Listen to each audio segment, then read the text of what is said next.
Egypt, alongside the United Arab Emirates and Russia, is backing the rebel warlord Khalifa Haftar, who abandoned an offensive on the capital last month after Turkey stepped up support for Tripoli's UN-backed government led by Prime Minister Fayez al-Sarraj.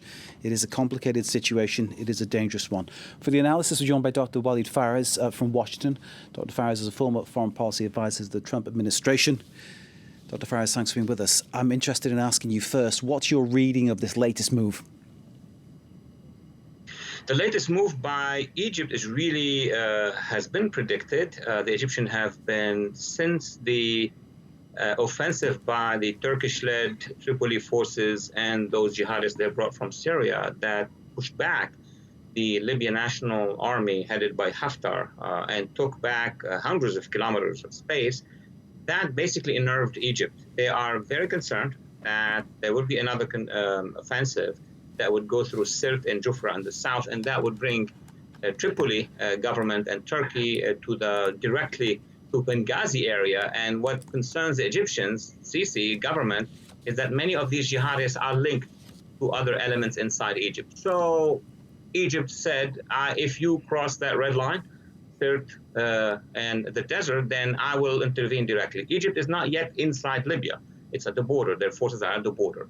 And that is a great concern here in Washington, because a war in the desert between two allies to the United States is not something comfortable to think about. Do you see this as the possible escalation that could happen? I mean, clearly, it is a volatile situation right now.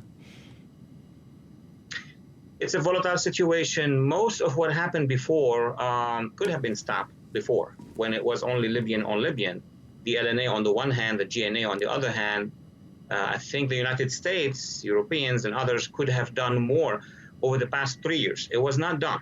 So now that we have regional countries involved, you have Turkey forces inside Libya, you have Egypt at the border, but also, Mark, in the Mediterranean, you have a problem between Greece and Turkey and France to a certain degree, and UAE is also involved. Qatar is financing. At this point in time, we're talking about a regional/international crisis that needs the attention of both Washington and the United Nations. Indeed. Adding to that, though, the migrant crisis coming straight through Libya, the fact that Libya has been a kind of hinterland for terrorist groups as well. There are so many factors making this a potential powder keg. Absolutely, you're right. And we spoke about it years ago. Inside Libya, this cauldron inside Libya, you still have ISIS element, you still have Al-Qaeda and other jihadists. And the problem is not just Libyan, because these networks will be eyeing the south of Libya, and taking advantage of a potential clash to move into the Sahel. And once they are in the Sahel, it's a whole planet out there. The other concern that I hear from European colleagues is that if a long coast is controlled by these organizations, because of the clash over the Mediterranean, they could use it to penetrate into Europe. And that's not also an attractive idea for Europeans. Economically, of course, Dr Phares, massive oil reserves in Libya. Clearly, that's of interest to many of the parties involved. All parties have interest in Libya. The first ones, obviously, are the Europeans. The Chinese are interested in that. Russians are interested in making sure that that market will be associated to theirs, because they export oil as well. The U.S. has a lot of oil, but wouldn't want to see this export or unorganized export of oil destabilizing the market. So all these powers are interested in making sure that there's stability in oil producing in Libya. But there is a domestic issue, which is Tripoli wants to have an access to the oil crescent, which is under the LNA.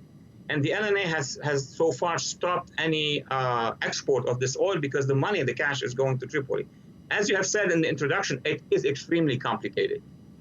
There are Libyan people that I've met with, some that I work with, who now look at this and regret the fact that Muammar Gaddafi was ever overthrown back in 2011.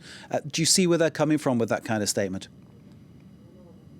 Yes, of course. In many places in the Middle East, many had hopes. I had hopes that after these uprisings, marches towards democracy, there would be a march towards liberal democracy, or at least transitional one. That was not the case, either in Syria nor in Libya in this case. But obviously, Gaddafi was not a very moderate one. But at least the transition after Gaddafi should have been gone in a different direction than what we see right now. I agree with that.